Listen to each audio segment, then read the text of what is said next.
In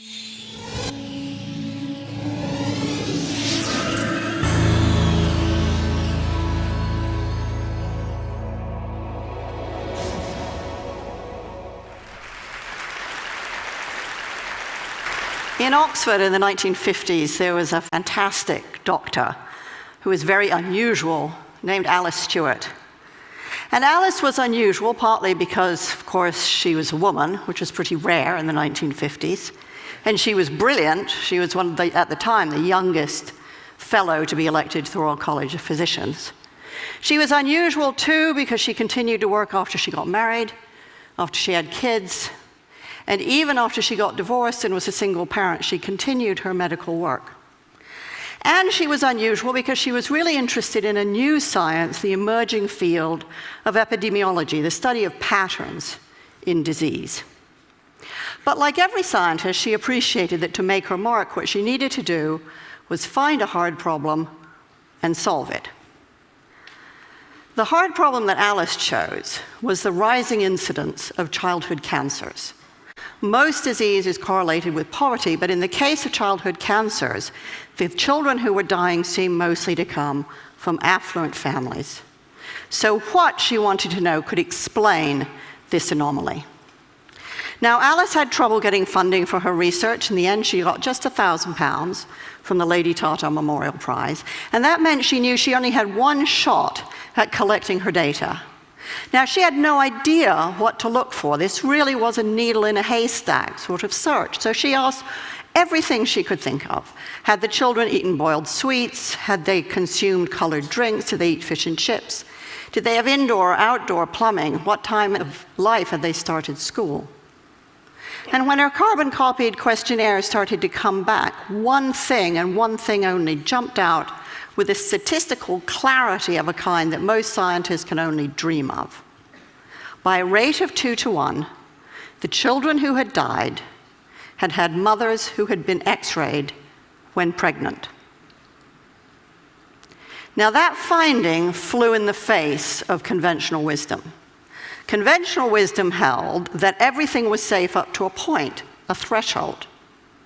It flew in the face of conventional wisdom, which was huge enthusiasm for the cool new technology of that age, which was the X-ray machine.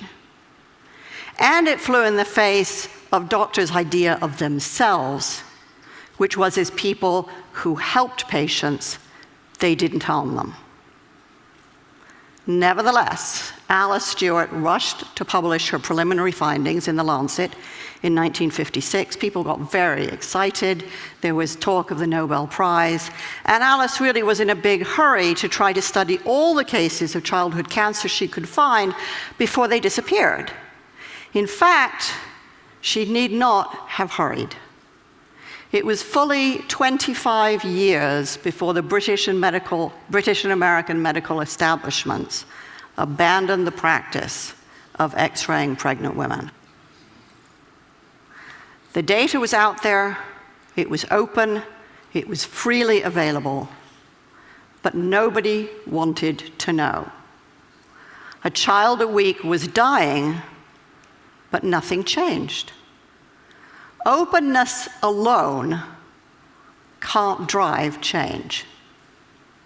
So for 25 years, Alice Stewart had a very big fight on her hands. So how did she know that she was right? Well, she had a fantastic model for thinking. She worked with a statistician named George Neal, and George was pretty much everything that Alice wasn't. So Alice was very outgoing and sociable, and George was a recluse.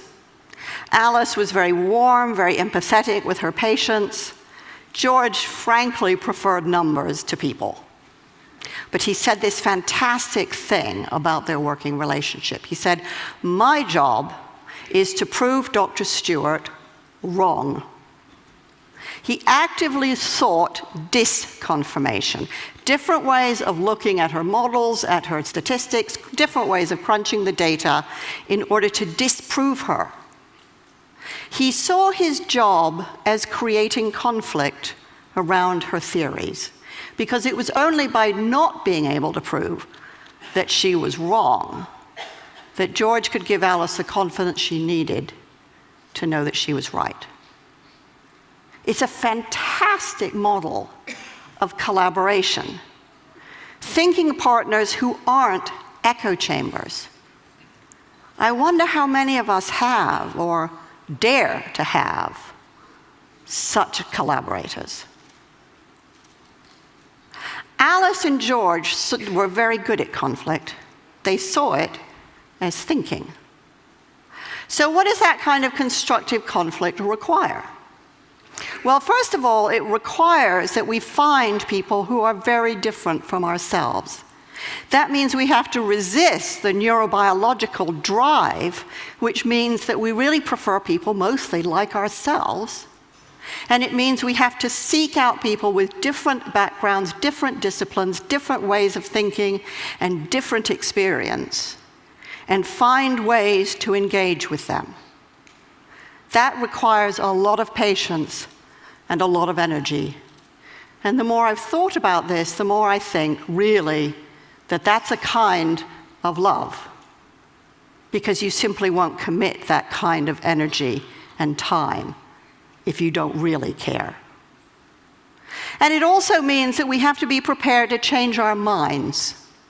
Alice's daughter told me that every time Alice went head-to-head with a fellow scientist, they made her think and think and think again. My mother, she said, my mother didn't enjoy a fight, but she was really good at them.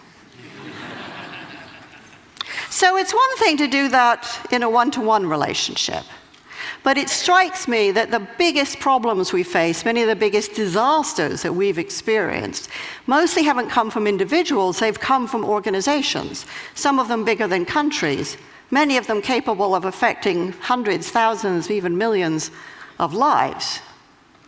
So how do organizations think? Well, for the most part, they don't. And that isn't because they don't want to. It's really because they can't. And they can't because the people inside of them are too afraid of conflict. In surveys of European and American executives, fully 85% of them acknowledged that they had issues or concerns at work that they were afraid to raise. Afraid of the conflict that would provoke, afraid to get embroiled in arguments that they did not know how to manage and felt that they were bound to lose. 85% is a really big number. It means that organizations mostly can't do what George and Alice so triumphantly did. They can't think together. And it means that people like many of us who have run organizations and gone out of our way to try to find the very best people we can mostly fail to get the best out of them. So how do we develop the skills that we need? Because it does take skill and practice too. If we aren't going to be afraid of conflict, we have to see it as thinking, and then we have to get really good at it. So recently, I worked with an executive named Joe, and Joe worked for a medical device company. And Joe was very worried about the device that he was working on. He thought that it was too complicated, and he thought that its complexity created margins of error that could really hurt people. He was afraid of doing damage to the patients he was trying to help. But when he looked around his organization, nobody else seemed to be at all worried. So he didn't really want to say anything. After all, maybe they knew something he didn't. Maybe he'd looked stupid. But he kept worrying about it. And he worried about it so much that he got to the point where he thought the only thing he could do was leave a job he loved. In the end, Joe and I found a way for him to raise his concerns. And what happened then is what almost always happens in this situation. It turned out everybody had exactly the same questions and doubts. So now Joe had allies. They could think together. And yes, there was a lot of conflict and debate and argument, but that allowed everyone around the table to be creative, to solve the problem, and to change the device. Joe was what a lot of people might think of as a whistleblower, except that, like almost all whistleblowers, he wasn't a crank at all. He was passionately devoted to the organization and the higher purposes that that organization served. But he had been so afraid of conflict until finally he became more afraid of the silence. And when he dared to speak, he discovered much more inside himself and much more given the system than he had ever imagined. And his colleagues don't think of him as a crank. They think of him as a leader. So how do we have these conversations more easily and more often? Well, the University of Delft requires that its PhD students have to submit 5 statements that they're prepared to defend. It doesn't really matter what the statements are about. What matters is that the candidates are willing and able to stand up to authority. I think it's a fantastic system, but I think leaving it to PhD candidates is far too few people and way too late in life.